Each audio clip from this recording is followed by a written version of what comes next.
mapagpalang araw po sa ating lahat. Welcome po sa ating 365 daily devotion with Pastor Russell. So, ang topic po natin for today is the problem with hidden sins. Siyempre, patuloy pa rin tayo sa ating Bible character tradition.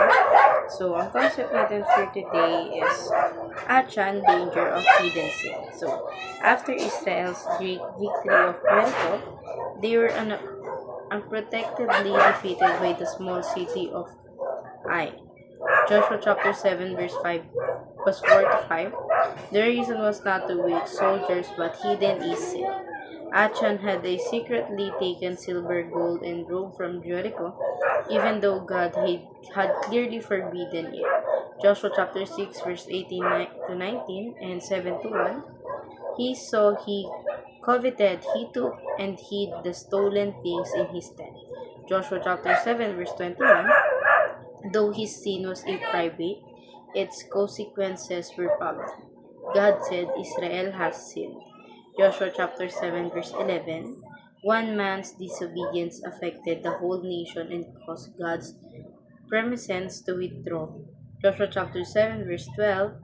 Hidden sin is never harmless, and it is never hidden from God.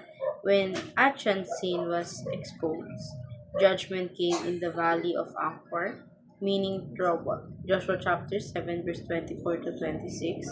This story shows God's holiness and seriousness of covenant sin. Yet later scripture calls that same alley a door of hope. Hosea chapter 2 verse 15. This points us to Christ, who bore judgment so that sinner who confess may receive mercy. 1 John chapter 1 verse 9. Hidden sin brings trouble, but grace brings to restoration. At may kita natin ito sa Joshua chapter 7. Sabi dito, but the Israelites were unfaithful in the regard of devotion things. Achan, son of Kamir, the son of Zimri, the son of Zerah, of the tribe of Judah, took some of them. So the Lord's anger burned against Israel. Now Joshua sent men from Jericho to Ai, which is near Beth, even to the east of Bethel, and told them, go up, spy out of the regions. So the men went up and spied out of Ai. So ngayon, share ko po yung mga natutunan ko sa naging topic natin for today. Magsisimula tayo sa ating teaching na the problem with hidden sin. So ang sabi dito,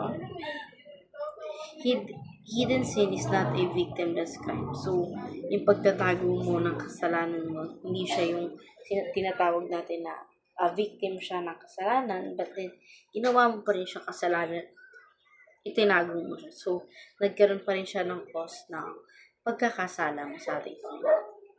Sa ating second teaching naman, hidden sin robs you God's presence and protection. So, yung mga tinatago mo palang kasalanan is ninanakaw yun nung kapayapaan mo kasama yung Panginoon at syempre yung protection mo kasama ng ating Panginoon. Sa ating third teaching naman, hidden sin thrives in the dark but exposed in the light. So,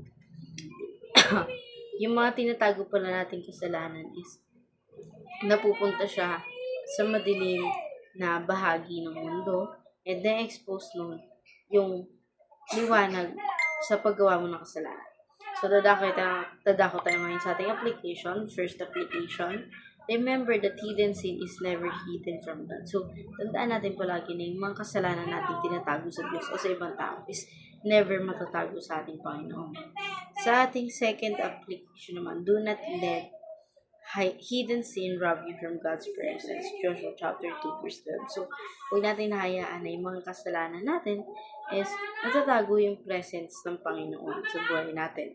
Sa ating third teaching naman, exposing early or it will be exposed in the broad daylight later. So, yung mga kasalanan natin, dapat mas palagi natin siyang pinagbibigyan ng sabihin sa ibang tao or ilabas na sa sarili natin compared sa ibang tao pa nila malalaman. So, dadako tayo sa ating discussion. Why is it crucial to confess our sins early rather than to be exposed later? Para sa akin kasi, karamihan sa mga tao is kinakahiya talaga yung mga kasalanan na nagagawa nila. But then, hindi naman lahat talaga ng kasalanan is matatago mo pang habang buhay. May lalabas at lalabas din sa mga nagagawa mong kasalanan kahit itago mo pa ito ng matagal. So, ayun lamang for our today's discussion. Thank you.